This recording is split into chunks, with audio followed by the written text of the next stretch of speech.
Hello बच्चों, नमस्कार। कैसे हैं आप सब लोग? उम्मीद है शानदार, जिंदाबाद, जबरदस्त होंगे।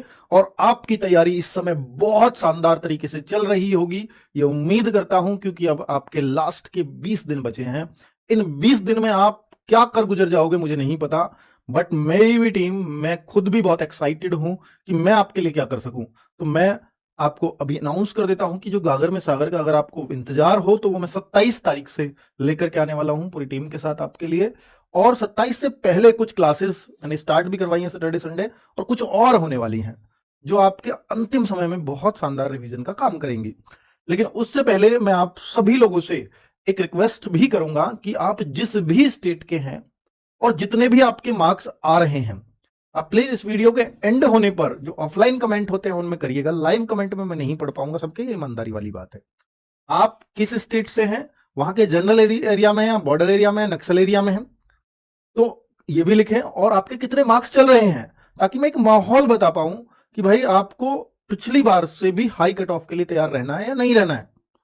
लेकिन इस बार जैसे पिछली बार हाई कट ऑफ रही हैं और कुछ बच्चों के मार्क्स 160 से 160 से भी ज्यादा हो गए हैं, और वो एनसीसी के मार्क्स को लगाकर ही हुए चाहे, लेकिन उससे पहले ऐसा नहीं होता था। तो इससे जरूर एसएससी ये चाहेगी कि ऐसा कभी भी ना हो कि 160 में से 160 से ज्यादा किसी के मार्क्स बने। जरूर एसएससी इस बार खेल करने वाली है कि भाई अगर वो ये चाहेगी, यानी 8 नंबर भी आपके जुड़ करके 160 में से 160 ना हो, यानी इसका मतलब है 152 से भी बच्चे को नीचे रोकना है। जो सबसे रैंक 1 आए उसको 152 से नीचे रोकना है।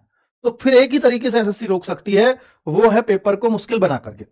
और ऐसी उम्मीद आप जता सकते हो, थोड़ी थोड़ी संभावना, कि अगर एसएससी ने भी इस तरह से सोचा जैसा मैं सोच रहा हूं कि भाई ये देखिए, अगर आपके पेपर में कोई 100-150 बच्चा 160 में से 160 प्लस करता है, तो आपको किसी को भी एक्सप्लेन करना, मैं कहूं कि भाई इस बच्चे के 165 नंबर आए हैं, कोई पूछे भाई कितने में से, 160 में से, तो वो हैरान होगा, खुश नहीं होगा। हाँ, अगर कोई कहे, मैं कहूं कि वो 158 नंबर आए हैं, कितने में से, 160 में से, वो खुश होगा, भाई वाह, कमाल कर दिया, क्या बात है। तो हमारी भी तारीफ करेगा, आपने पढ़ा है, वाह बहुत बढ़िया। लेकिन 160 में से 165 आए हैं, तो कोई भी खुश नहीं होता, हैरान होते हैं, शक करने लगते हैं, कुछ गड़बड़ तो नहीं हो रही, कुछ गलत तो नहीं चल रहा है, नॉर्मलाइजेशन में कुछ गलत तो नहीं चल रहा है। ये शक हो जाएगा, और ये शक बढ़ता ही जाए, ऐसा एसएससी क्यों चाहेगी। और उनके सामने एग्जाम्पल आ चुका है इस वाली भर्ती में कि भाई अब कम से कम अगर इस तरह की चीजें नहीं होने देनी, तो फिर पेपर को मुश्किल बना करके ही इसको रोका जा सकता है, और कोई तरीका नहीं है। तो आप ये मान सकते हो कि एक संभावना जता सकते हो कि पेपर मुश्किल भी देखने को मिल सकता है। ठीक है, तो ऐसे हमेशा ये मत मानना कि पेपर आसान ही आए, या जैसा मैं आपको मॉक टेस्ट दे रहा हूं, मैं दे रहा हूं प्रीवियस ईयर के अकॉर्डिंग, उससे थोड़ा बहुत मुश्किल ही होगा मेरा मॉक टेस्ट, उससे उससे थोड़ा बहुत मुश्किल ही होगा, आसान तो बिल्कुल नहीं है। लेकिन बहुत और भी इससे भी ज्यादा मुश्किल जो मैं मॉक टेस्ट बना रहा हूं, इससे भी ज्यादा मुश्किल आ सकता है।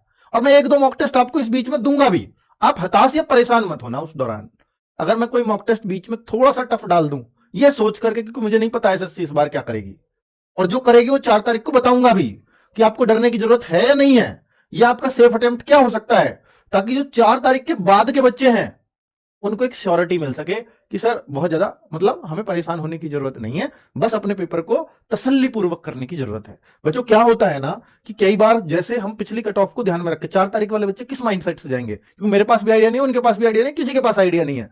4 तारीख वाला बच्चा जिसका 4 फरवरी को पड़ेगा, वो इस माइंड सेट से जाएगा कि 150 करूंगा। भाई यूपी का बच्चा, एमपी का बच्चा जिनकी कट ऑफ आई जाती है, वो तो ये सोच के जाएगा ना कि मैं 150 का पेपर करने जा रहा हूं। 150 मींस 80 में से 75 क्वेश्चन मुझे सही करने ही है, तभी मेरा नंबर आएगा। ऐसा सोच के जा रहा है कि नहीं?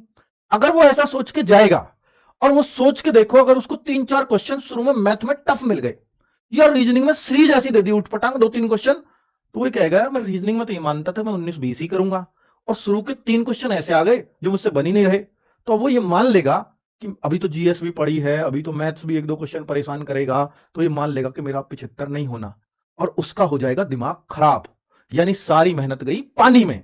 और सारी मेहनत पानी में गई तो फिर वो अच्छे माइंडसेट से पेपर को नहीं करेगा, और जब वो अच्छे से नहीं करेगा तो जो वो कर सकता था वो भी वो नहीं कर पाएगा।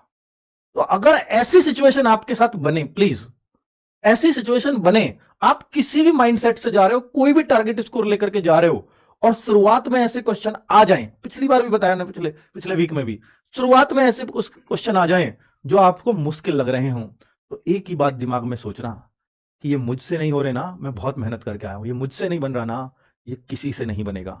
और जो क्वेश्चन किसी से नहीं बनेगा वो कभी भी कंपटीशन पे कोई फर्क नहीं डालता, फिर उसको करो या छोड़ो, कोई दिक्कत नहीं है। ठीक है, मुश्किल क्वेश्चन आने से कभी भी कंपटीशन प्रभावित नहीं होता, क्योंकि वो किसी से भी नहीं होता। तो इसलिए परेशान मत होना मेरे भाई मुश्किल क्वेश्चन से। ठीक है, और शुरुआत में आ जाए तो बस यही सोचना कि ये किसी से नहीं होगा तो मैं क्यों परेशान हूं, इससे पूरे कंपटीशन पे कोई इंपैक्ट नहीं आने वाला। एसएससी जीडी की एग्जाम सिटी आ गई है, बिल्कुल आपको थोड़ा सा और उत्साहित हो जाना चाहिए। अब एग्जाम डेट, एग्जाम सिटी, कुछ स्टेटस शायद एक आध मतलब रीजन का आया है, जब सबका आ जाएगा मैं डाल दूंगा। ठीक है, अभी सभी रीजन का नहीं आया, आने वाला है।